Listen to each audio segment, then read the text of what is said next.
GNR టీవీకి స్వాగతం. Telangana Hyderabad Basheerbagh press club లో ఈ రోజు అనగా 28/1/2026 రోజున జరిగిన తెలంగాణ బీసీ లాయర్స్ అసోసియేషన్ సమావేశం. మన తెలంగాణ బార్ కౌన్సిల్ కు బహుజనుడే చైర్మన్ అవ్వాలి, బహుజనుల జీవితాలపై తీర్పులు చెప్పే న్యాయమూర్తులు ఆ బహుజనుల మధ్య నుండి రావాలి అనే నినాదంతో తెలంగాణ రాష్ట్రంలో రాబోయే బార్ కౌన్సిలింగ్ ఎన్నికల్లో బడుగు బలహీన వర్గాల లాయర్లు ఓటేసి బీసీ అభ్యర్థిని చైర్మన్ చేయాలని డిమాండ్ చేశారు. తెలంగాణ బీసీ లాయర్స్ అసోసియేషన్ రాష్ట్ర అధ్యక్షుడు తలకొక్కుల రాజు తెలంగాణ బీసీ లాయర్స్ అసోసియేషన్ ఆధ్వర్యంలో బషీర్బాగ్ ప్రెస్ క్లబ్ లో ఓ సమావేశం ఏర్పాటు చేశారు. ఈ కార్యక్రమానికి ముఖ్య అతిథులుగా జస్టిస్ ఈశ్వరయ్య, రిటైర్డ్ ఐఏఎస్ అధికారి చిరంజీవులు పాల్గొన్నారు. వారితో పాటు రాష్ట్ర ప్రధాన కార్యదర్శి పొన్నాల దేవరాజ్ గౌడ్, పలువురు సీనియర్ అడ్వకేట్లు తదితరులు పాల్గొన్నారు. దేవరాజ్ గౌడ్ మాట్లాడుతూ తెలంగాణ రాష్ట్రంలో బీసీలకు అన్యాయం జరుగుతుందని, రేవంత్ రెడ్డి సర్కార్ 42% బీసీలను మోసం చేసిందని ఆరోపించారు.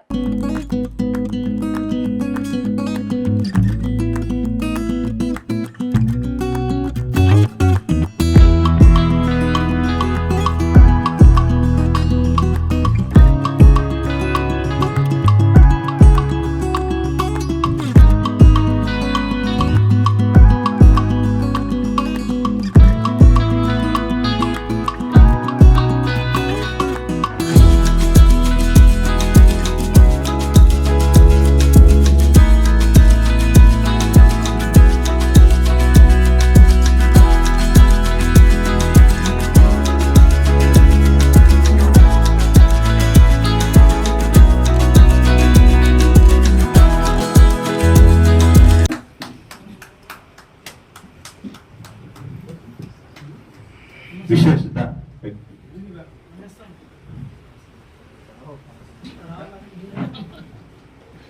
యొక్క మీటింగ్ కూడా అంతా బీసీల గురించి చేస్తున్నటువంటి, అందులో న్యాయ వ్యవస్థలో జరుగుతున్నటువంటి అన్యాయాల మీద మరి మన పెద్దలందరూ కూడా వారి వారి అభిప్రాయాలు ప్రెస్ ద్వారా మన బీసీ సమాజానికి తెలియజేస్తారు. మరి ఈ యొక్క మీటింగ్ను మన అధ్యక్షులైనటువంటి టి రాజు గారిని నిర్వహించాల్సిన విజ్ఞప్తి చేస్తాం. Thank you. ఈనాటి బీసీ లాయర్స్ అసోసియేషన్ తెలంగాణ వారు నిర్వహిస్తున్నటువంటి ఈ ప్రెస్ మీట్కు విచ్చేసినటువంటి పెద్దలు, గౌరవనీయులు జస్టిస్ ఈశ్వరయ్య గారు, AIBCF all India backward classes federation అధ్యక్షులు, అలాగే ఈ మీట్కు విచ్చేసినటువంటి పెద్దలు, గౌరవనీయులు శ్రీ టి చిరంజీవులు గారు, రిటైర్డ్ ఐఏఎస్ మరియు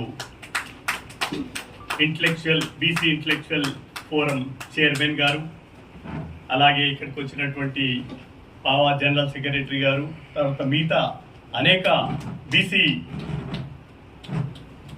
కుల సంఘాలకు సంబంధించినటువంటి న్యాయవాదులు, వారి యొక్క నాయకులు ఇక్కడికి రావడం అనేది సంతోషకరమైన విషయం.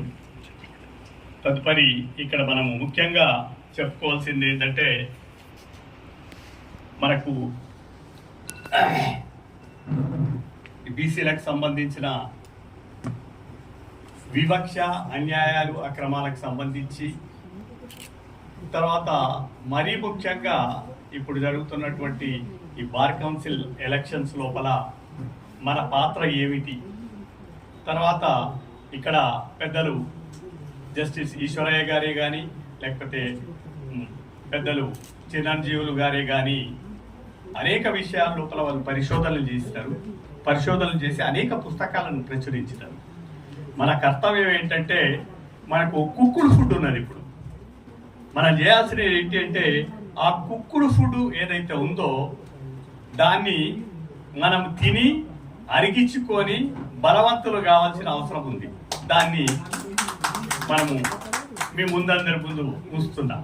కాబట్టి ఈ మనం ముఖ్యంగా తీసుకునేది ఏంటంటే, వారు చేసిన పరిశోధనల లోపల అన్ని రంగాలలో మరి బీసీలకు అన్యాయం ఎట్లవుతుంది, చారిత్రక ఆధారాలతో పాటుగా వారు చెప్పినారు.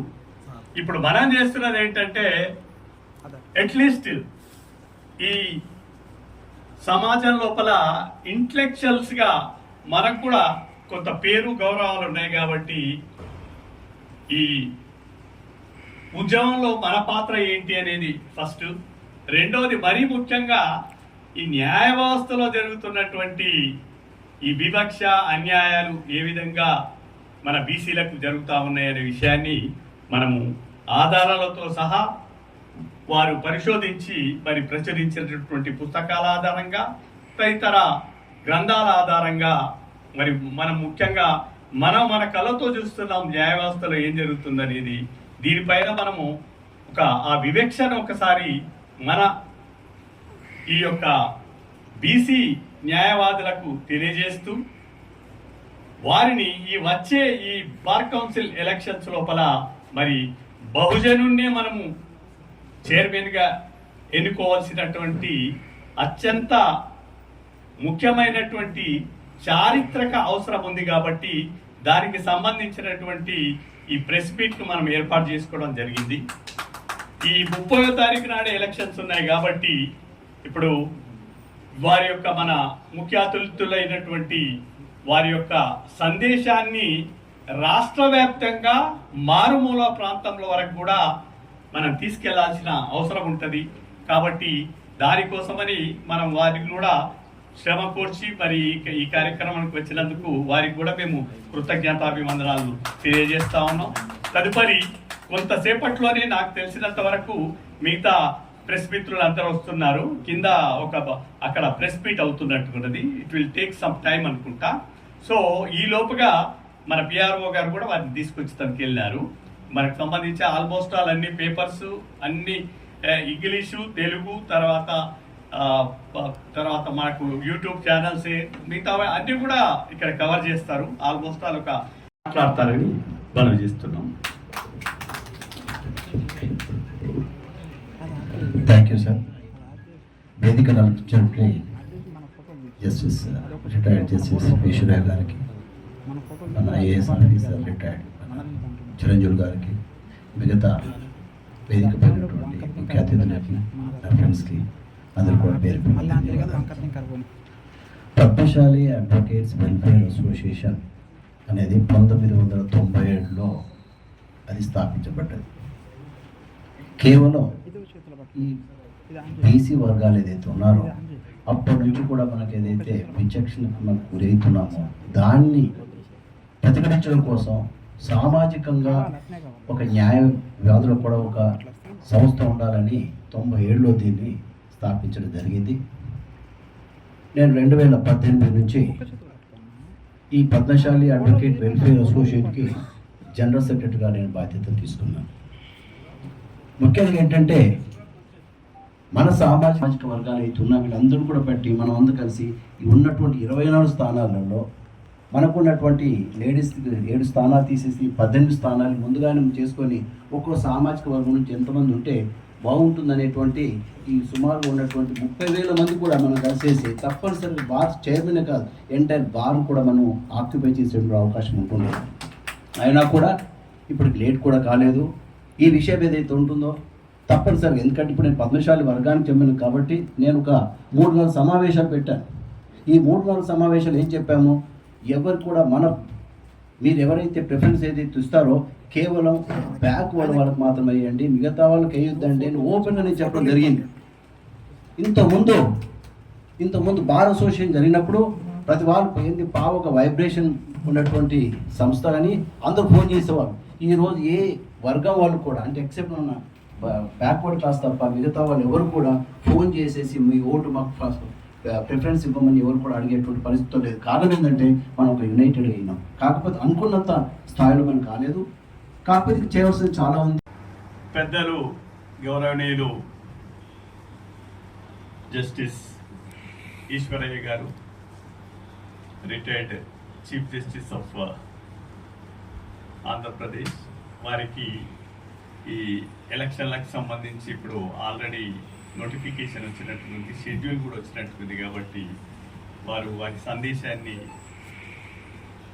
ఇచ్చేసి మిగతా కార్యక్రమంలో ఉన్నట్టుంది. కాబట్టి దయచేసి ఇక్కడ ఉన్నటువంటి ప్రెస్ మిత్రులు వారికి సంబంధించినటువంటి ఉపన్యాసాన్ని రికార్డ్ చేసి మిగతా వాళ్ళకు కూడా ఇవ్వాల్సిందిగా కోరుతా ఉన్నాం. Thank you.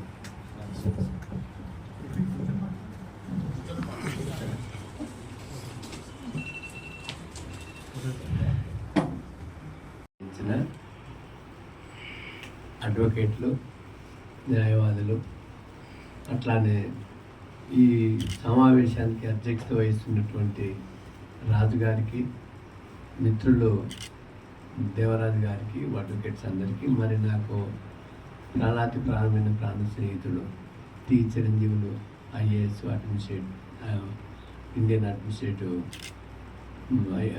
సర్వీస్ ఎన్నో హోదాల్లో పనిచేసినటువంటి అపారమైన అనుభవం కలిగినటువంటి చిరంజీవులు గారికి, పాత్రికేయులకు, print media and electronic media, మనకందరికి తెలుసు స్వాతంత్రం రాకముందు ఇక్కడ బ్రిటిష్ వారిది న్యాయ వ్యవస్థ ఉండేది. బ్రిటిష్ న్యాయ వ్యవస్థలో ఉన్నప్పుడు జమీందారుల పిల్లలు మాత్రమే న్యాయవాదులుగా ఎన్రోల్ అయ్యేవాళ్ళు. తర్వాత ప్రివీ కౌన్సిల్ వరకు కూడా పోయి కొట్లాడేవాళ్ళు. అప్పుడు మనకు బీసీలకు ఏదైతే సోషల్ జస్టిస్ అనే పదం ఉందో రాజ్యాంగం తీసినది, అది రాజ్యాంగం పూర్వము ఏ రకమైన సామాజిక న్యాయం లేదు అని చెప్పాలి. ఆ రోజులలో ఎంతసేపు పెద్ద పెద్ద ల్యాండ్స్ పంచాయతీ, లేకపోతే జాగీదారుల పంచాయతీ, లేకపోతే ల్యాండ్స్ పంచాయతీ ఉండేది. కానీ రాజ్యాంగం వచ్చిన తర్వాత ముఖ్యంగా సామాజిక, ఆర్థిక, రాజకీయ న్యాయం గురించి ఈ యొక్క రాజ్యాంగాన్ని మనం చేసుకున్నాం. ముఖ్యంగా న్యాయస్థానాలు పనిచేసే ఒక ఫీల్డ్ ఏదైతుందో only social justice. Social justice తప్ప ఇంకా న్యాయస్థానాలకు ఇంకా వేరే ఇంకా పని లేదు. ఎందుకంటే సామాజిక న్యాయం చేసేది న్యాయస్థానాలపైన ఉంది. ఎందుకంటే ఈ సొసైటీ రకరకాల మతాలతోని, కులాలతోని, వర్గాలతోని కూరుకున్నది కాబట్టి ఈ సామాజిక సమస్యలే వస్తాయి. కాబట్టి ఈ సామాజిక సమస్యలను పరిష్కరించడానికి ముఖ్యంగా ఈ న్యాయ వ్యవస్థ ఉంది. మిగతా ఏదైతే ఈ రాజ్యాంగపరమైన విషయాలు ఉంటాయో, జటిలమైనది, లేకపోతే ఇంకా వేరే ఉంటాయో అవి కొంచెం చాలా తక్కువ పరిమాణంలో ఉంటాయి. కానీ బహుళ సంఖ్యలో ఉండే కేసులు మాత్రం ఒక సామాజికంగా ఏదైతే భార్యాభర్తల పంచాయతీ కానీ, క్రిమినల్ కేసెస్ కానీ, ల్యాండ్ తగాదాలు కానీ, లేకపోతే మానవ హక్కుల భంగం కానీ, ఇవన్నీ కూడా సామాజిక న్యాయం కింద వస్తాయి. కాబట్టి 100% సోషల్ జస్టిస్ సంబంధించిన కేసులే కానీ మరి 100% అగ్రకులాల న్యాయమూర్తులే ఉన్నారు. కాబట్టి ఈ యొక్క బడుగు బలహీన ఎస్సీ, ఎస్టీ, బీసీలకు న్యాయము వాళ్ళ చేతిలో జరగదేమో అని ఇప్పుడు ఒక సమాజంలో ఒక అపోహ ఉంది కూడా. దానికి కారణం ఎందుకంటే అది కారణం లేకపోలేదు. మొదటి నుంచి ఉన్నత వర్గాల వారే న్యాయవాదులు, న్యాయమూర్తులు కేసులన్నీ వాళ్ళ దగ్గరికి పోయేది కాబట్టి వాళ్ళకు కొంచెం దగ్గర సంబంధాలు న్యాయ వ్యవస్థతో ఉంది కాబట్టి వాళ్ళ దగ్గరికే పోతే న్యాయం జరుగుతుందేమో అని ఆ రకంగా వాళ్ళకే ఫీడింగు చాలా జరుగుతున్నది. కానీ బీసీ ఎవరో ఎవరో వస్తే ఒక 20 ఏళ్ల కింద నేను న్యాయమూర్తినయ్యి 1977లో పాస్ అయ్యి 1982లో నుంచి ఉన్నాను. అంటే ఇన్ని సంవత్సరాల కింద ఉన్నప్పుడు అప్పుడు మేము అంటే ఫస్ట్ జనరేషన్ ఒక న్యాయ వ్యవస్థలో స్థిరపడాలంటే చాలా కష్టమైన పని. అప్పుడు ఎవరు బీసీ సీనియర్ న్యాయవాదులు లేరు. వీళ్ళందరూ కూడా అగ్రకుల న్యాయవాదుల దగ్గరికి పోయి చేసుకునేది కాబట్టి పోనీ వాళ్ళు కూడా న్యాయంగా ధర్మంగా ఉంది. ఇప్పుడు నా వరకు వస్తే నాకు ఏ అగ్రకుల వ్యక్తి కూడా అన్యాయం చేయలేదు. న్యాయంగా చెప్తే ఎవరి చేతిలో గురి కాలేదు, విచక్షణ గురి కాలేదు. ఎందుకంటే నన్ను కూడా అందరూ బాపడు అనుకుంటారు, నన్ను కూడా అందరూ ఇది ఇంటలెక్చువల్ అనుకుంటారు. కాబట్టి నా కులమే ఎవరికి తెలియకపోయింది కాబట్టి నాకు ఎప్పుడు విచక్షణ జరగలేదు, లైఫ్లో జరగలేదు ఎప్పుడు. కాబట్టి ఆ రకంగా ఆ రోజులల్లో భగవంతుని దయ వల్ల సరే ఒక పెద్ద ప్రముఖ న్యాయవాది అయ్యి గవర్నమెంట్ పీరియడ్ అయ్యి న్యాయమూర్తిగా 14 సంవత్సరాలు తీసుకొని మరి తాత్కాలిక ప్రధాన న్యాయమూర్తిగా ఉండి మరి నేషనల్ కమిషన్ బ్యాక్వర్డ్ క్లాసెస్ అంటే అది కూడా సామాజిక న్యాయానికి సంబంధించిన ఒక యూనియన్ క్యాబినెట్ విషయంలో చేసి అప్పుడు నేను ఆంధ్రప్రదేశ్లో కూడా హైయర్ ఎడ్యుకేషన్ చేసినప్పుడు ఒక రీసెర్చ్ చేశాను. రీసెర్చ్ చేస్తే మన దగ్గర ఎంత విచిత్రమైన సంఘటనలు బయటపడ్డాయంటే దాని ఆధారంగానే సోదరులు చిరంజీవులు గారు కూడా రాసినారు. ఇస్సా ఇజ్జత్ హుకుమత్ అందులో కొంత వేరే విషయాలు రాసినారు. అట్లనే ఈ కరపత్రంలో ఉంది. మనకి తెలుసు నిజాము ఈ యొక్క 1919లో హైకోర్టుని స్థాపించినాడు. హైకోర్టుని 1990లో 6 మంది జడ్జిలతోనే స్థాపించినాడు. తర్వాత మనకు 56లో ఆంధ్రప్రదేశ్ హైకోర్టు ఏర్పడింది. భాషా ప్రయుక్త రాష్ట్రాలు ఏర్పడినప్పుడు 56 ఆంధ్రప్రదేశ్ హైకోర్టు ఏర్పడినప్పుడు అప్పుడు 12 మంది జడ్జిలు అయినారు. 12 మంది జడ్జిల నుంచి అప్పుడు ఇది పెరుగుకుంటూ వస్తుంది. పెరుగుకుంటూ వచ్చినప్పుడు 2014లో 2 రాష్ట్రాలు వేరైపోయినాయి.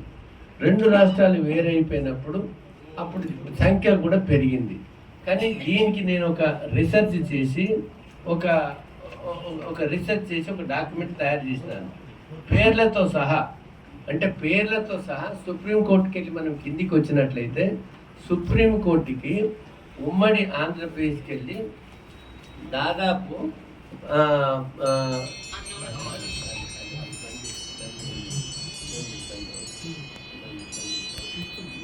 తదుపరి అనంతుల ఆంజనేయులు గారు RR district court president, BC lawyers association president గారు మాట్లాడతారు. ఈరోజు ఇక్కడ జరుగుతున్న ముఖ్యమైన సమావేశంకి విచ్చేసిన విశిష్ట అతిథులు చిరంజీవులు గారు, రిటైర్డ్ ఐఏఎస్ గారికి, అదేవిధంగా బీసీ లాయర్స్ అసోసియేషన్ ప్రెసిడెంట్ రాజు సార్ గారు. ఈరోజు ఈ సమావేశం నిర్వహించడానికి ఒక ముఖ్య కారణం ఉన్నది. ఏమిటి అంటే రేపు జనవరి 30 తారీఖు నాడు Telangana bar association, bar council of Telangana ఓట్లు నిర్వహించడం జరుగుతుంది. అది తెలంగాణలో ఉన్న అన్ని అడ్వకేట్లకు సంబంధించి బార్ అసోసియేషన్ ఎలక్షన్ జరుగుతుంది. ఈ ఎలక్షన్లో మన ప్రాతినిధ్యం ఉందా లేదా అనేది గత 50 సంవత్సరాలు 70 సంవత్సరాల చరిత్రలో చూసుకుంటే ఒక 10 సంవత్సరాల వరకు బీసీలకు, ఎస్సీలకు, ఎస్టీలకు అసలు ప్రాతినిధ్యమే లేదు. దానికి కారణం ఏంటంటే మనకు సామాజిక స్పృహ లేకపోవడం. సామాజిక స్పృహ ఉన్నప్పుడే మనకు అన్ని రంగాలలో చైతన్యం వస్తుంది, మన వాటా దక్కే అవకాశం ఉంటుంది. సో దాని గురించి ఈరోజు ముఖ్యంగా సమావేశం నిర్వహించడం జరిగింది. ఇంతకుముందుకు మన విశిష్ట అతిథులు జస్టిస్ ఈశ్వరయ్య గారు మాట్లాడారు. ఈసారి బహుజన ఓటు బహుజనులకే పడాలి, బార్ కౌన్సిల్ చైర్మన్ కూడా బహుజనులకే దక్కాలనేది ప్రమాణం కూడా చేయించారు. ఇంకా నేను ఎక్కువ మాట్లాడడానికి సమయం లేదు, పెద్దలు ఉన్నారు, వాళ్ళు మొత్తం వివరిస్తారు. ఈ అవకాశం ఇచ్చినందుకు ధన్యవాదాలు తెలియజేస్తున్నాను. థ్యాంక్ యూ ఆంజనేయులు గారు. తదుపరి మన బీసీ లాయర్స్ అసోసియేషన్ కార్యదర్శి గారు పొన్నం దేవరాజు గౌడ్ గారు అన్ని కార్యక్రమాలను తన భుజస్కంధాల మీద వేసుకొని ఈ కార్యక్రమాలు నిర్వహిస్తున్నారు. వారిని ప్రశ్నించి మాట్లాడతారు.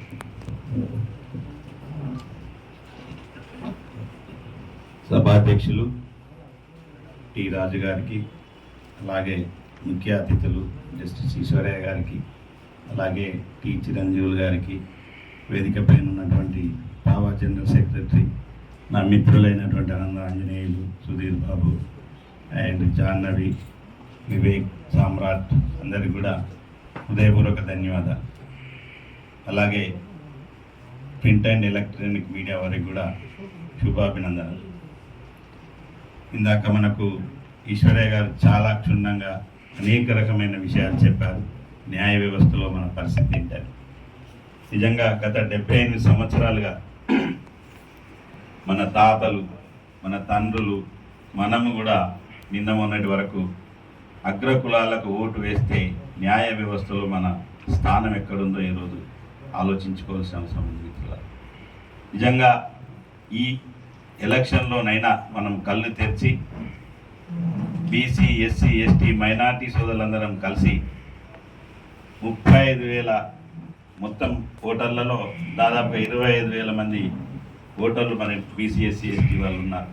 మరి వీళ్ళందరం కలిస్తే ఖచ్చితంగా ఈసారి 18 వరకు మనం స్థానాలు గెలుచుకోవచ్చు. మరి దానికోసం మనం అందరం కృషి చేయాల్సిన అవసరం ఉంది. ఇందాక మనకు ఈశ్వరయ్య గారు ప్రమాణం చేయించినట్టుగా ఎట్టి పరిస్థితుల్లో కూడా మన ఒక్క ఓటును కూడా అగ్రకులాలకు వేయద్దు మిత్రులారా. ఎందుకంటే వేశాం, మన తాతలు వేశారు, తండ్రులు వేశారు, మనం వేశాం, ఇక వేయడానికి వీలు లేదు. వేస్తే మనల్ని వాళ్ళు ఏ రకంగా అన్ని రంగాలలో అణచివేస్తున్నారో మన ఇస్సా ఇజ్జత్ హుకుమత్ అనే బుక్కులో కూడా చిరంజీవి సార్ గారు చాలా స్పష్టంగా చెప్పడం జరిగింది.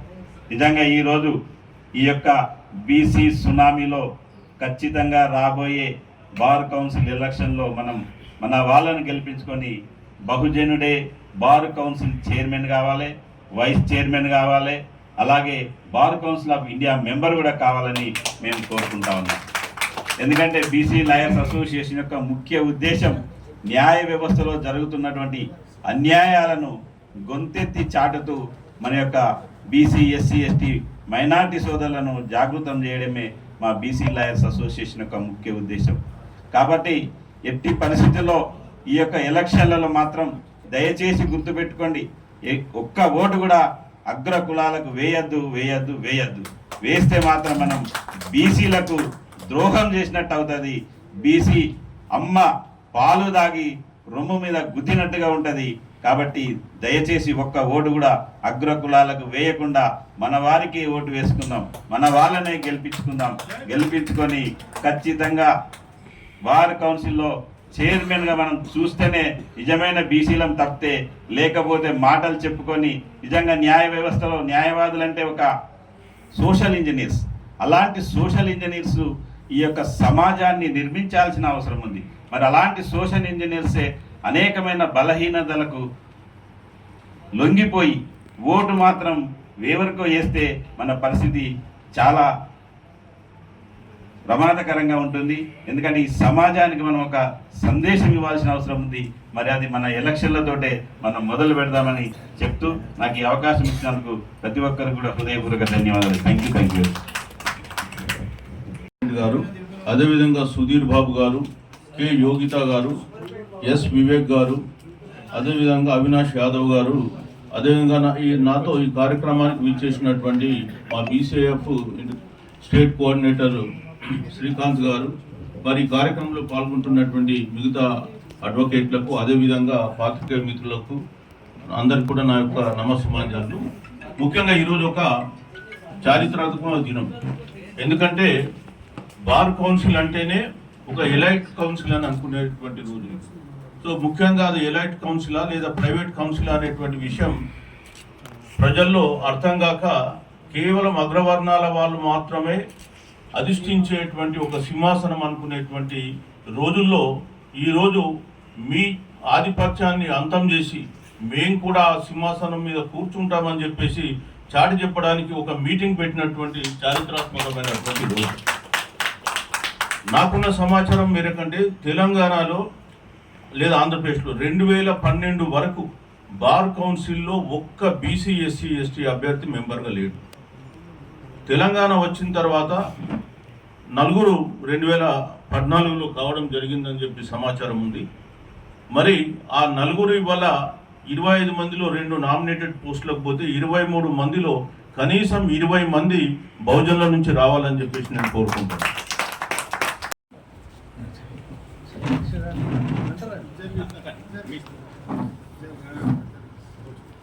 ఈరోజు నేను ఇక్కడికి రావడానికి ప్రధాన ఉద్దేశం మా సార్ తలకొక్కుల రాజు గారు వారు, దాంతోపాటు నేను కూడా లాలో డిగ్రీ చేశానండి.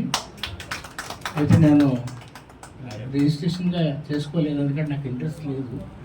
దాంట్లో పోతిగా అన్నీ ఇరుక్కోవాలని కల్చరల్గా మన వాళ్ళని చైతన్యం చేయడం కోసమే అది ఆ కార్యక్రమంలో ఉన్నాను. ముఖ్యంగా ఈరోజు ఒక్క 2 విషయాలు మీకు చెప్తాను. అన్నిదా భావించకూడదండి. చరిత్రను చరిత్రగా చెప్తే బాగుంటుందని నా ఉద్దేశం. ఎందుకంటేనంటే ఈ 78 ఏళ్ళ స్వతంత్రంలో మీకు ఎలాగా మన వాళ్ళకి ఎలాగ అన్యాయం జరిగిందో చాలామంది మహానుభావులు చెప్తూ వచ్చారు. లాస్ట్లీ మన కాంచీరామ్ గారు చెప్పారు. మీరు ఈ సందర్భంగా కాంచీరామ్ మీరు ఆదర్శంగా తీసుకుని అందుకే దానికి ఒక పాట రాయడం జరిగింది. జో జోర బహుజనుడ జోర బహుజనుడ జో కొట్టకుంటే నువ్వు మేలుకుంటావు, నువ్వు మేలుకుంటే మా మేడలే కూలు జో జో. అయ్యా 24 గంటలు దోపి చేసే ఈ యొక్క వర్గాల వాళ్ళు మనల్ని రోజుకు 1 గంట వాళ్ళ టైం కేటాయిస్తున్నారు.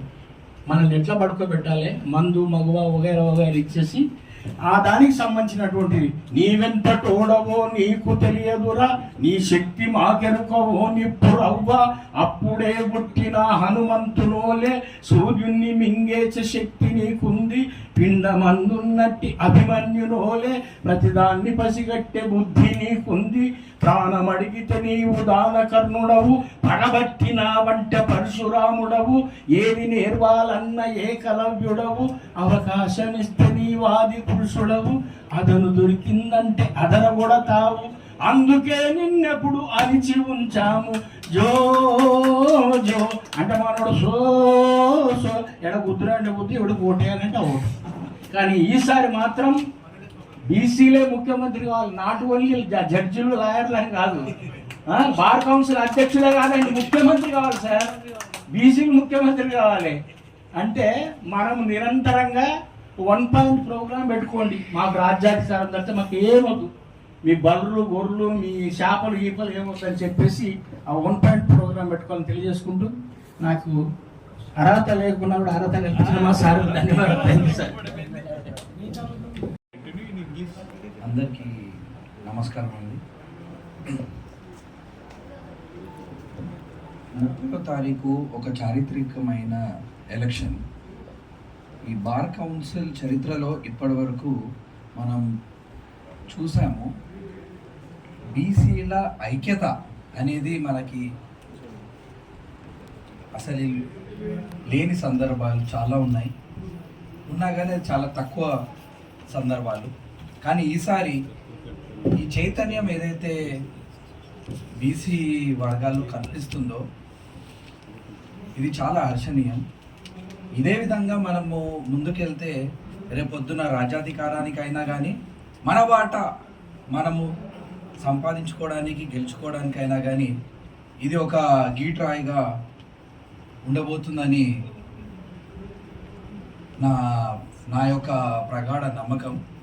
కాబట్టి మిత్రులారా, మనము చాలా కాన్షియస్గా ఉండాలి. బాబాసాహెబ్ అంబేద్కర్ చాలా చాలా సందర్భాల్లో ఏం చెప్పారంటే, ప్రతి నిమిషం మనము we have to be very conscious of our presence in this world and what are we living for and what are we propagating is something which is very very essential. మనము మన భావాలు ఏదైతే ఉన్నాయో మన ప్రతి అడుగు ఆ భావాల కొనసాగింపుకయ్యే ఉండాలి. కాబట్టి మనము ఈ బార్ కౌన్సిల్లో కూడా మన మిత్రులు మనం ఎవరికి కూడా మనం అందరినీ కలిసి మనం ముందుకెళ్ళాలని మనం కోరుకుంటాం. కానీ ఇప్పుడున్న పరిస్థితులలో తరతరాలుగా జరిగిన అన్యాయానికి మనము ధీటుగా ఇప్పుడు ఏంటంటే మన ఐకమత్యాన్ని చాటుకొని బీసీ ఎస్సీ ఎస్టీ మైనారిటీస్ అందరం కలిసికట్టుగా మనం ముందుకొచ్చి మన వాళ్ళని గెలిపించుకొని రేపొద్దున చైర్మన్ అయ్యేటట్టుగా మనం గెలిపించుకునే వాళ్ళ మీద కూడా రేపొద్దున మనకు ఒక బాధ్యత ఉంది. ఏంటంటే వాళ్ళ మీద కూడా మనము ఒత్తిడి పెట్టి వాళ్ళు కూడా ఒక చైర్మన్ని కూడా మన వర్గాలకు చెందిన వ్యక్తినే ఎన్నుకునేటట్టు మనం ఇదొక ఈరోజు గత 6 నెలలుగా మనం చూస్తున్నాము. బీసీ లాయర్స్ అసోసియేషన్ చాలా వేగవంతంగా మనము ఈ బీసీలని ఏకం చేసే ప్రక్రియలో మనం చాలా వేగంగా ముందుకెళ్తున్నాము.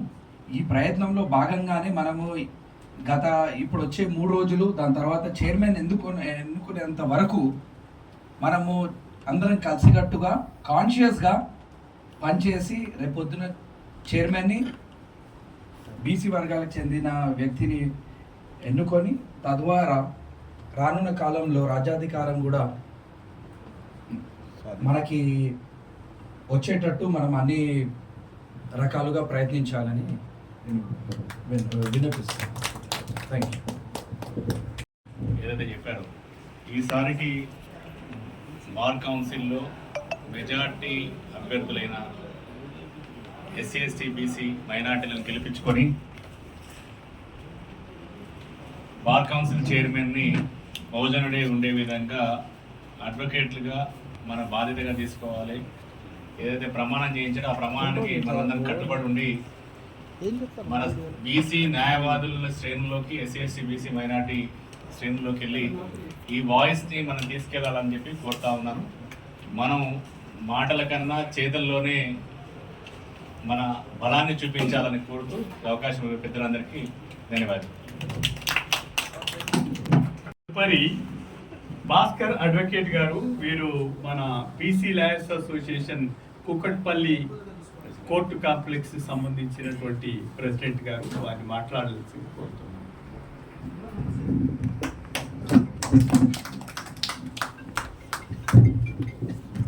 మొదటిగా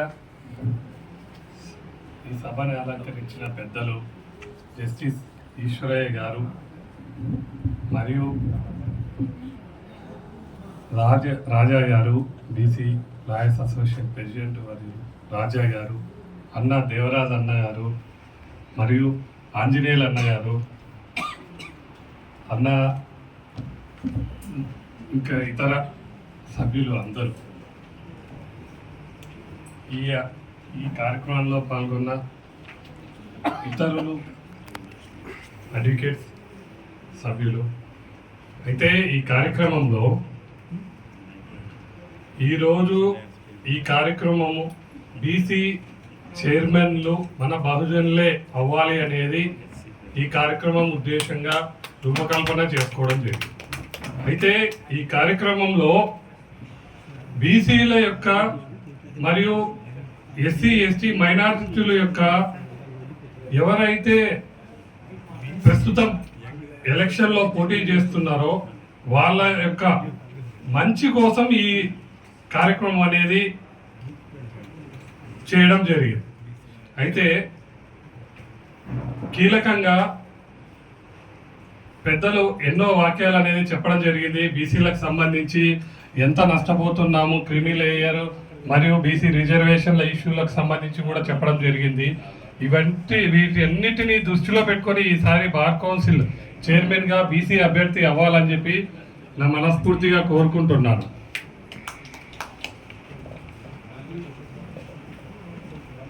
మరియు ఈ సభాముఖంగా నా నుండి కూడా ఎవరైతే బీసీ అభ్యర్థి, ఒకవేళ నేను గెలిస్తే బీసీ బార్ కౌన్సిల్ మెంబర్గా నేను గెలిస్తే ఈ సభాముఖంగా నేను తెలియజేస్తున్నా, బీసీ అభ్యర్థికి నేను సపోర్ట్ చేస్తా అని చెప్పేసి ఈ సభాముఖంగా తెలియజేస్తాను. Thank you for giving. High court bar association BC lawyers young president MS Avinash Yadav గారిని ఒక నిమిషం మాట్లాడాల్సిన విజ్ఞప్తి.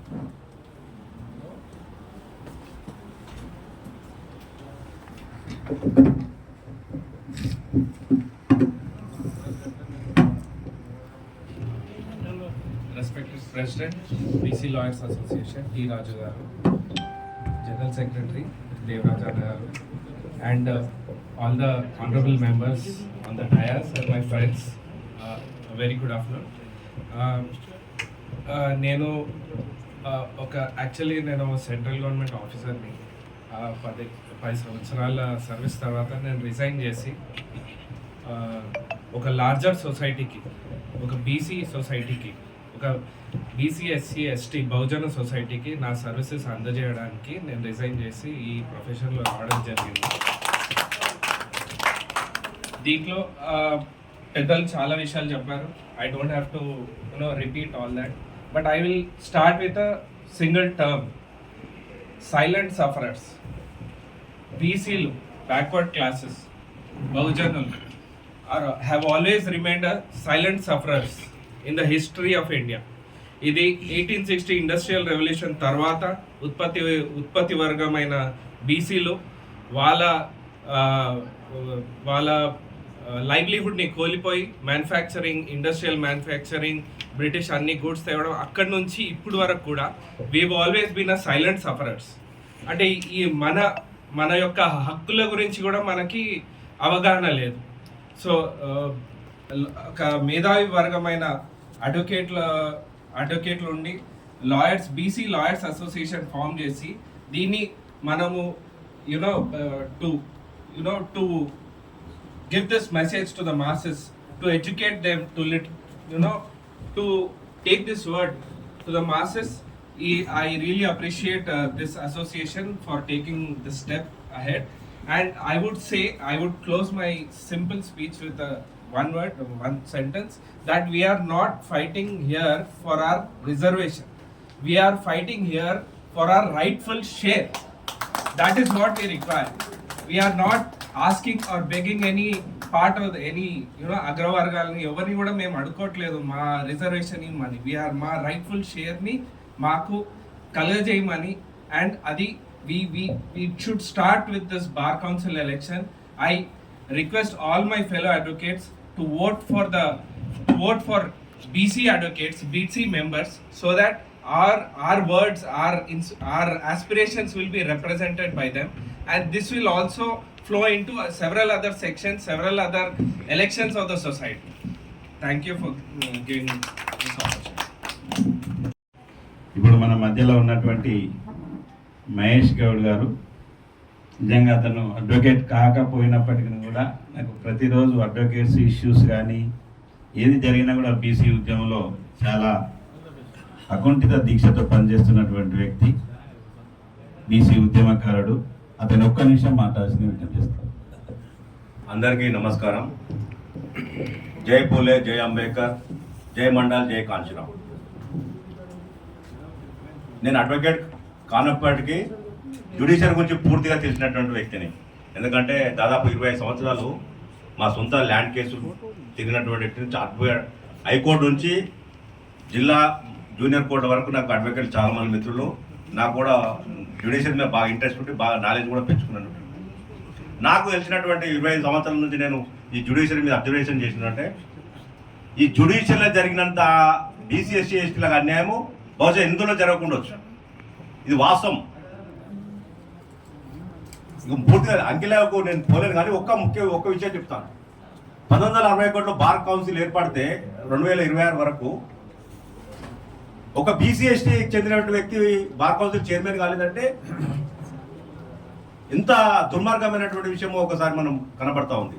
అదేవిధంగా తెలంగాణ, ఆంధ్రప్రదేశ్, ఉమ్మడి ఆంధ్రప్రదేశ్ నుంచి సుప్రీంకోర్టు జడ్జిలు ఒక 16 నుంచి 18 మంది జడ్జిలు అయితే ఒక్క బీసీ ఎస్సీ ఎస్టీ వ్యక్తి బార్ కౌన్సిల్ ఇక్కడ బార్ నుంచి సుప్రీంకోర్టు జడ్జి కాలేదు. ఎంత దుర్మార్గమైనటువంటి విషయం. కొందరు దీన్ని బార్ కౌన్సిల్ ఎన్నికలంటే ఆధిపత్య కులాలకు, ముఖ్యంగా రెడ్లు, కమ్మ, వెలమ, బ్రాహ్మణ్ వీళ్ళ కుల సంఘాల ఎన్నికలుగా దీన్ని మార్చారు. చాలా దుర్మార్గమైనటువంటి విషయం. అడ్వకేట్ మిత్రులారా, ఈరోజు నేను ప్రార్థిస్తూ ఉన్నాను, రాజ్యాంగం గురించి, చట్టం గురించి తెలిసినటువంటి మీరు ఈరోజు తెలంగాణ బార్ కౌన్సిల్ ఎన్నికల్లో బీసీ ఎస్సీ ఎస్టీ అభ్యర్థులను అత్యధిక సంఖ్యలో గెలిపించి తెలంగాణ హైకోర్టులో ఈ బీసీ ఎస్సీ జెండాని మీరు రెపరెపలాడించవలసిన ఉంది. ఈ ఎన్నికలు రాబోయే తెలంగాణ 2027-28 అసెంబ్లీ ఎన్నికల్లో బీసీ ఎస్టీ చెందిన వ్యక్తి ముఖ్యమంత్రి ఈ బీసీ ఎస్టీల రాజ్యాధికారం కోసం ఒక నాంది పలకాల్సిన అవసరం ఉన్నది. మీరు చెప్తే నమ్మరు, నేను ఆర్ఎస్ఎస్ బీజేపీ బ్యాక్గ్రౌండ్ నుంచి వచ్చినటువంటి వ్యక్తిని. నేను అయోధ్య కరసేవ కూడా పోయినా, కానీ నేను తెలంగాణ ఉద్యమంలో కానీ, అదేవిధంగా నేను బీజేపీలో పనిచేసినటువంటి వ్యక్తిని, అదేవిధంగా తెలంగాణ ఉద్యమంలో టీఆర్ఎస్లో పనిచేసినటువంటి వ్యక్తిని. నేను బాగా అబ్జర్వేషన్ చేస్తుందంటే ఆధిపత్య కులాలకు సిద్ధాంతాలు లేవు, పార్టీలు లేవు, ఏవి లేవు. బీసీ ఎస్టీలను తొక్కడమే వాళ్ళ పని. వాళ్ళు గెలిచే బీసీ ఎస్టీ వ్యక్తిని ఒక్కటే రోజుల్లో రాత్రి కుమ్మకాయ ఆధిపత్య కులాలు ఉడగొడతా ఉంటారు. ఎంత పకడ్బందీ ఉంటారు. నేను ప్రెస్ మీట్లో నేను బహిరంగంగా చెప్పలేను, కానీ కొన్ని విషయాలు చెప్పలేనటువంటి దుర్మార్గాలు ఉంటాయి. ఇవన్నీ కూడా మనం తట్టుకోవాల్సిన అవసరం ఉంది, రాటు తినాల్సిన అవసరం ఉన్నది. పార్టీలు ఎవరన్నా మీరు పార్టీ సిద్ధాంతాలు ఇంకేమైనా భ్రమలో ఉంటే బయటకు రండి. మన వర్గాల కోసం, మన వర్గాల ప్రయోజనాల కోసం పనిచేయండి. జ్యుడిషియరీ అతీతం కాదు. ఇలా బీసీ ఎస్టీల బానిస సంఖ్యలను ఈ జ్యుడిషియరీ నుంచి విముక్తి చేసి తెలంగాణలో ఈ బీసీ ఎస్టీల రాజ్యాన్ని తీసుకురావడానికి నాంది పలకాల్సిందిగా మీ అందరికీ నా వంతు సహకారం. ఈ బీసీ ఎస్టీ సమాజం మీ అడ్వకేట్లకు అన్ని రకాలుగా అండగా ఉంటుంది అని తెలియజేస్తూ ఈ అవకాశం ఇచ్చినటువంటి మిత్రులు పొన్నం దేవరాజు గౌడ్ గారికి ధన్యవాదాలు తెలియజేస్తున్నాను. ఇప్పుడు మన మధ్యలో ఉన్నటువంటి సీనియర్ న్యాయవాది Medchal Malkajgiri BC lawyers association vice president గారు అన్నగారిని ఒక నిమిషం మాట్లాడాల్సింది విజ్ఞప్తి చేస్తున్నాను.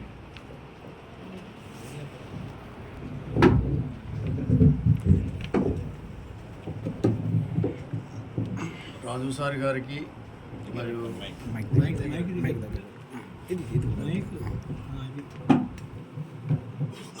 దేవరాజ్ సార్ గారికి మరియు ఇతర సభ్యులకు అందరికీ నమస్కారం. నేను ఆకుల రాములు కుషాగూడ కోర్టులో అడ్వకేట్గా ప్రాక్టీస్ చేస్తున్నాను. ఈ మధ్యనే బీసీ అనేటువంటి నినాదం చాలా స్పీడ్గా అందుకుంటున్నది. అందులో దేవరాజ్ అన్న ఇన్స్పిరేషన్తోనే ప్రతి మీటింగ్ నేను అటెండ్ అవుతున్నాను. ఇప్పుడు మనకు వచ్చినటువంటి అవకాశం కన్న ముందట ఉన్నది. అది ఎప్పుడో వస్తుంది, ఏదో జరుగుతుందని కాకుండా ఇప్పుడు మనం బీసీ చైర్మన్ ఎన్నుకోవడానికి అవకాశం ముందున్నది. ఇప్పటి వరకు అగ్నవర్ణాల చేతిలో మనం మోసపోతూ వస్తున్నాం. కానీ ఇప్పటి నుండి కూడా మోసపోకుండా మనం అందరం ఒక బీసీ ఎస్సీ క్యాబినెట్ చైర్మన్ను ఇతర సభ్యులను ఎన్నుకోవడానికి మనం ముందుండి కృషి చేద్దాము అని చెప్పి నేను ఈ అవకాశం ఇచ్చిన అందరికీ నమస్కారం. నాయి బ్రాహ్మణ అడ్వకేట్స్ అసోసియేషన్ నుంచి ఆది నారాయణ గారు ప్రెసిడెంట్ యొక్క సంఘానికి, అన్నగారు కూడా బీసీ లాయర్స్ అసోసియేషన్స్ వారు ఎప్పుడు ఎక్కడ మీటింగ్ పెట్టినా కూడా వారి వంతుగా ఈ యొక్క ఉద్యమానికి మద్దతునిస్తూ వాళ్ళ అడ్వకేట్స్ని కూడా చైతన్యవంతం చేస్తున్నటువంటి వ్యక్తి. మరి అన్నగారిని ఒక నిమిషం మాట్లాడాల్సిన విజ్ఞప్తి.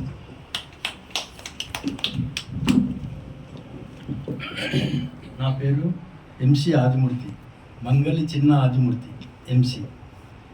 మేము నాయి బ్రాహ్మణ అడ్వకేట్స్ అసోసియేషన్ ఫామ్ చేసినాము. మా అడ్వకేట్స్ అసోసియేషన్ నాయి బ్రాహ్మణ అడ్వకేట్స్ అసోసియేషన్ తరఫు నుంచి 50 మెంబర్స్ అడ్వకేట్స్ ఉన్నారు మా వాళ్ళందరూ. మేము అందరినీ యునైట్ చేసి మేము ఒక మీటింగ్ అనేది, ఒక అసోసియేషన్ అనేది ఫామ్ చేసుకున్నాము. ఈనాటి సభకు అధ్యక్షత వహించినటువంటి పెద్దలందరికీ నమస్కారం. ఈరోజు ఏ కార్యక్రమం బీసీ వెల్ఫేర్ అసోసియేషన్కు సంబంధించిన కార్యక్రమం ఏదైనా ఉన్నది, అది మన పొన్నం వరదరాజు గౌడ్ గారు చాలా సక్సెస్ఫుల్గా ప్రోగ్రాంలు కండక్ట్ చేస్తూ అందరినీ దీనికి అవసరమైనటువంటి సమయము, సామాగ్రి, ఖర్చులు అన్నీ భరిస్తూ ఆయన ఈ మీటింగ్లన్నీ కండక్ట్ చేస్తూ సక్సెస్ఫుల్గా అందరినీ ఒక తాటి మీదకి తీసుకురావడానికి ప్రయత్నం చేస్తున్నారు. ఆ ప్రయత్నంలో మనం అందరము అన్ని కులాలు, బీసీలకు సంబంధించిన అన్ని కులాల వాళ్ళు, అన్ని సంఘాల వాళ్ళు కలిసి వస్తే ఈ స్ట్రెంగ్త్, ఈ హాల్ సరిపోదు కలిసి వస్తే. కానీ మనలో మరి ఎందుకు న్యూనతాభావం ఏర్పడి ఉంది. ఏం పోతావులే, ఏం మీటింగ్ నడుస్తుందిలే, ఏం పోతావులే, ఏం చేస్తాం, అది కాదు. ఇప్పుడు మనకు ఈ సమయం ఆసన్నమైంది. ఈ సమయాన్ని మనము మరి దాని నుంచి సైఫుల్లా గారు ఒక నిమిషం మాట్లాడాల్సిన విజ్ఞప్తిస్తాం.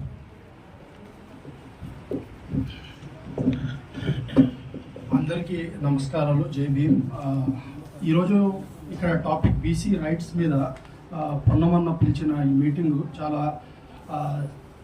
టైమ్లీ, చాలా ఇంపార్టెంట్ మీటింగ్ ఇది. నేను వింటర్ వెకేషన్ కోసం హైదరాబాద్ వచ్చాను ఢిల్లీ నుంచి డిసెంబర్ లాస్ట్ వీక్లో. వస్తే నా ఆఫీస్ పార్ట్నర్, నా కాలేజ్ కొలీగ్ భాస్కర్ గారు ఎలక్షన్ ఫైట్ చేస్తున్నారని తెలిసి ఇక్కడే ఉండిపోయి 1 month నుంచి సార్ కోసం నేను ఆయన గెలవాలని నేను క్యాంపెయిన్ చేస్తున్నాను. సో ఆ రిఫరెన్స్లో ఈరోజు నన్ను ఇక్కడ పిలవడం జరిగింది. Ponnamanna, thank you so much for calling మీ. అయితే ఈ టాపిక్ ఏదైతే ఉందో, మనం ఇండియన్ పొలిటికల్ హిస్టరీ చూస్తే గత 100 years హిస్టరీ, మనం మోడర్న్ హిస్టరీ చదివితే అన్ని తరగతుల్ని ఒక యూనిట్స్గా డివైడ్ చేస్తే అన్ని తరగతుల్లో అన్ని యూనిట్స్లో ఎక్కువగా నష్టపోయిన వర్గం యాజ్ ఏ హోల్ ఏదైనా ఉంది అంటే అది బీసీ వర్గం. ఎంప్రికల్గా మనం డాటా ఆబ్జెక్టివ్లీ స్టడీ చేస్తే ఖచ్చితంగా బీసీస్కి జరిగిన నష్టం చాలా ఎక్కువ. అయితే ఇది రెండు రిఫరెన్సెస్లో చూడాలి. బీసీలకు జరిగిన అన్యాయం ఇండియన్ పార్టీషన్కి ముందు ఒక విధంగా ఉండింది, పార్టీషన్కి తర్వాత ఇంకో విధంగా ఉంది. నేను పొన్నమన్న గారికి చెప్తున్నా, ఇది సమయం కాదు, ఇంకొక ఎలక్షన్స్ తర్వాత ఒక మంచి మీటింగ్ పెట్టండి. ఇది చాలా సైంటిఫిక్ సబ్జెక్టు. ఎట్లా పార్టీషన్ తర్వాత బీసీ రైట్స్ ఎలా డ్యామేజ్ అయ్యాయో మనం దీని మీద చాలా డీటెయిల్డ్గా రీసెర్చ్ ఓరియంటెడ్గా మాట్లాడి స్టడీ చేయాల్సిన అవసరం ఉంది. చాలా డీప్ సబ్జెక్టు, చాలా ఇంపార్టెంట్ సబ్జెక్టు. ఇంకో లాస్ట్ విషయం ఏంటంటే, నేను మొన్న పూణే వెళ్ళాను భీమా కోరేగాం సందర్భంలో. వెళ్తే అక్కడ ఒక బహుజన్ ఆర్గనైజేషన్ ఒక ప్రెసిడెంట్ గారితో మాట్లాడుతూ, పేరు తీసుకోవడం కరెక్ట్ కాదు కానీ ఒక నేషనల్ ప్రెసిడెంట్ బహుజన్ ఆర్గనైజేషన్ మనిషితో మాట్లాడుతూ ఒకటే చెప్పాను, మనం పొలిటికల్ బహుజన్ రిపబ్లిక్గా భారతదేశాన్ని మార్చాలి అని మన ఆబ్జెక్టివ్ అయితే ఖచ్చితంగా బీసీ లీడర్షిప్ని ప్రమోట్ చేయాలి. ఎస్సీ ఎస్టీస్ మైనారిటీస్ అందరూ కలిసి మనం ఖచ్చితంగా బీసీ లీడర్షిప్ని, బీసీ ఎంపవర్మెంట్ కోసం బీసీస్లో బహుజన్ ఐడియాలజీని ఇబ్బంది చేయాల్సిన అవసరం ఉంది అని నేను సార్కి చెప్తే సార్ కూడా నాతో అంగీకరించారు. సో ఇది చాలా పెద్ద సబ్జెక్ట్ సార్. నేను లాస్ట్ ఏం చెప్తున్నానంటే, ముస్లిమ్స్లో కూడా వృత్తి కులాలు చాలా ఉన్నాయి. Thank you. Welcome sir, welcome. ముస్లిమ్స్లో కూడా వృత్తి కులాలు చాలా ఉన్నాయి. ప్రసంగిస్తారు. నేను నాయ బ్రాహ్మణ అసోసియేషన్లో వన్ ఆఫ్ ది మెంబర్. ఇక్కడ మన పొన్నం గారు పెట్టిన ఈ మీటింగ్కు, ఇది చాలా బోధమైన మీటింగ్కు మనం చాలా ధన్యవాదాలు చెప్పాల్సిన అవసరం ఉంది. ఇక్కడ మనం తెలుసుకోవాల్సింది ఒకటే ఏంటంటే, మన దగ్గర బీసీ వాళ్ళు వెనుకబడడానికి ఒక సింపుల్ రీజన్ ఏంటంటే, మనం వర్గీకరించి వాళ్ళు అప్పర్ క్యాస్ట్ వాళ్ళు పోస్టులను తీసుకుంటున్నారు. మన దాంట్లో క్యాస్ట్ డివైడెడ్ అనేది ఒక పెద్ద చిన్న అని మనం అనుకుంటున్నాం. మనకన్నా పెద్ద క్యాస్ట్ అని చెప్పి వాళ్ళు మనం తొక్కడం జరుగుతుంది. అందుకని మనమందరం ఐక్యమయ్యి మన దాంట్లో క్యాస్ట్ డివైడేషన్ తీసేసి మనం ఫస్ట్ ఐక్యమయ్యి మన వాళ్ళని గెలిపించుకోవడం కోసం మన మైండ్లో పెట్టుకుంటే మన అందరం కూడా బీసీలే. వాళ్ళు మొత్తం 25లో 20 మన బీసీలే అవుతారు.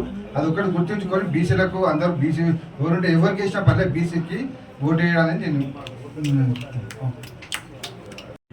మిత్రుడు పాపరాజు గౌడ్ గారు. ఈరోజు BC advocate association president meet వచ్చిన వాళ్ళ చైర్మన్ గారు, వాళ్ళందరికీ అడ్వకేట్ అందరికీ నా యొక్క నమస్కారం. ఏంటంటే ముఖ్యంగా నేను ఏం చెప్పాల్సి, నేను కూడా రిటైర్డ్ ఎంప్లాయీ. రిటైర్డ్ అయిన తర్వాత నేను ఈ ఫీల్డ్కి వచ్చాను. బీసీల ఐక్యత న్యాయ వ్యవస్థలో న్యాయం జరగాలంటే కొంచెం అది చేయాలి.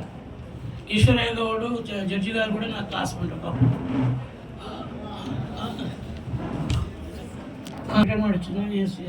అందరూ మనం ఐక్యతతో ఉంటే మనం బీసీలను ఇప్పుడు ఏంటంటే, ఇప్పుడు బీసీలో కూడా చాలామంది చేస్తున్నారు పోటీ. కానీ ఎవరిని మనం ఏంటంటే వన్ సైడ్ వాళ్ళు ఎప్పటిపోతే వాళ్ళ కోపాలు వస్తాయంటే, మనము ఇంటర్నల్గా ఎవరైతే మంచిగా వ్యక్తులలో మన ఎక్స్పీరియన్స్ పర్సన్స్ సెలెక్షన్ చేసుకొని బీసీలను ఎక్కువ గెలిచేటట్టు మనము ఎన్నుకుంటే ఆటోమేటిక్గా మనము చైర్మన్ పోస్ట్ కొట్టవచ్చు. ఎందుకంటే ఇదివరకు లేనప్పుడే చైర్మన్ పోస్ట్ వచ్చింది మన బీసీలకు. కులం కూడా అంత బీసీ ఎనీ క్యాస్ట్ బీసీలు మన బీసీ ఎస్సీ ఎస్టీ మైనార్టీ ముస్లిమ్స్లో కూడా మనం కలుపుకుంటే ఈజీగా కొట్టవచ్చు. ఈ అవకాశము ఇప్పటి నుంచి మనం స్టార్ట్. ఇదే కాకుండా రేపు రాజకీయంలో కూడా ఇప్పటి వరకు మా కాలంలో లేకుండా ఇప్పుడు ఊళ్ళలో కూడా సర్పంచ్లు వచ్చారు. ఇప్పుడు మండల ప్రెసిడెంట్ కూడా కాకపోతే మున్సిపల్ ఎలక్షన్లో కూడా మన వాళ్ళు ఐక్యత ఉంటే ఏదైనా సాధించవచ్చు. కాబట్టి మనం అందరం ఐక్యతతో పనిచేస్తే గెలవచ్చు. కాబట్టి అందరికీ నా యొక్క విజ్ఞప్తి అనేది, ఇప్పుడు ఈశ్వరయ్య గౌడ్ కూడా మన జడ్జి గారు కూడా ప్రమాణం చేయించారు. మనమే కాక మన తోటి సోదరులను వాళ్ళను కన్విన్స్ చేసుకొని చేస్తే మనం ఈజీగా మనం టార్గెట్ చేయగలం. ఈ అవకాశం వచ్చిన రాజు గారికి నా యొక్క కృతజ్ఞత. ఇంతటితో